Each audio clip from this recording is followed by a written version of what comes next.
Hello citizens of YouTube, this is the Geeky Nerd here, and today we're going to be doing a quick short little video on the ALG AK Recoil spring.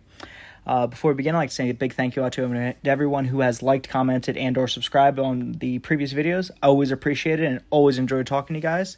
If you're new here to the channel, welcome. If you enjoy this video, enjoy this type of content, please consider liking, commenting, and or subscribing. And with the PR out the way, let's get into it. So, ALG Defense AK Recoil spring. What is it? Why should you get it? So, first thing is, it's cheap. Only about $12. Now you're saying, oh, $12, Geeky Nerd adds up real quick. You know, $12 here, $12 here. But this is probably one of the best $12 you could spend for your AK. Reasons for that. Well, first of all, it is a very high-quality spring. It's made very well by ALG, which is the sister company to Geissele. Whether you love them, hate them. Yes, I know they had a little incident with their magazines, but you got to forgive and forget, I guess, right? But with their springs, they are, again, like I said, high quality, but they have a few innovations to them. First thing is, you see here, there are a few coiled up springs in the center. What is that actually for? What does it do?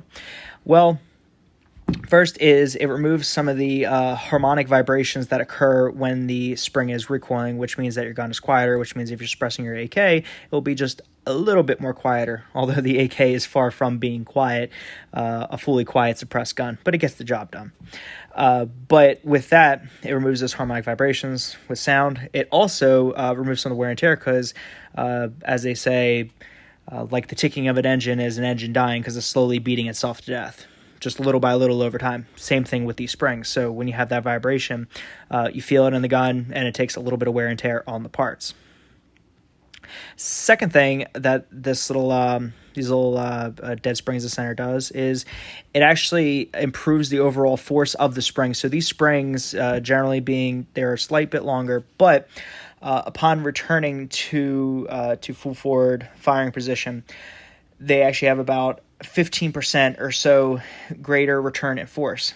That does a couple things. One, it makes sure that your rounds are being stripped off your magazine more effectively, efficiently, and reliably.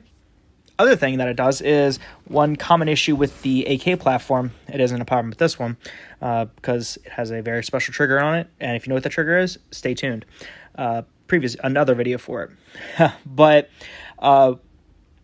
is that the AK platform on the trigger face, sometimes the bolt carrier has a bit of difficulty riding over, especially right here, and getting over that hump. You can see there, it does have a bit of resistance. And sometimes with some AKs, you'll be able just to go right here, and it'll stop, and you actually have to give it a tap before it'll go all the way home. Now, that's not a big issue for a lot of people, but you do have a reduction of force there. Now, what that could also be caused by, which is why it's also very good to upgrade your AK springs, is that a lot of AKs, if it's not a new production AK, if it's a parts kit or any way, shape, or form, then the spring has likely been used or it's just likely aged.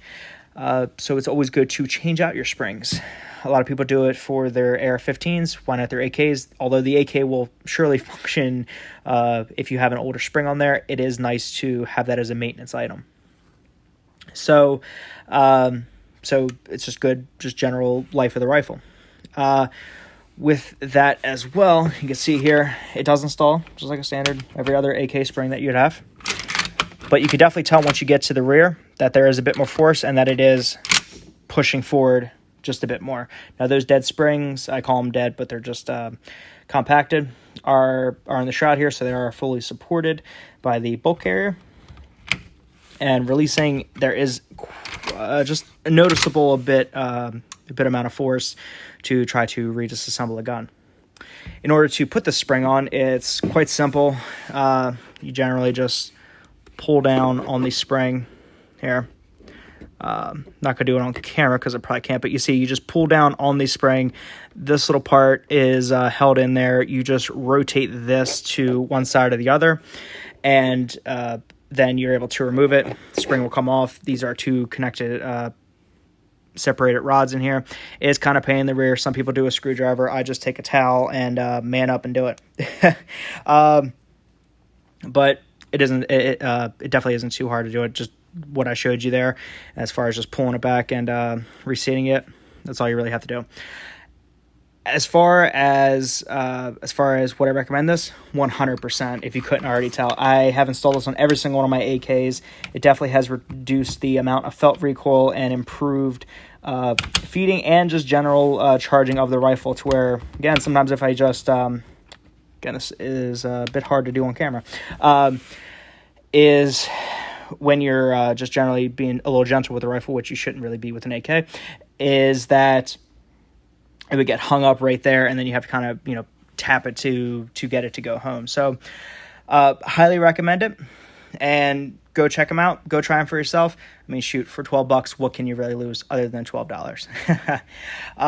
With that, again, short video. Hope you enjoyed the video, though. If you did, please consider liking, commenting, or subscribing.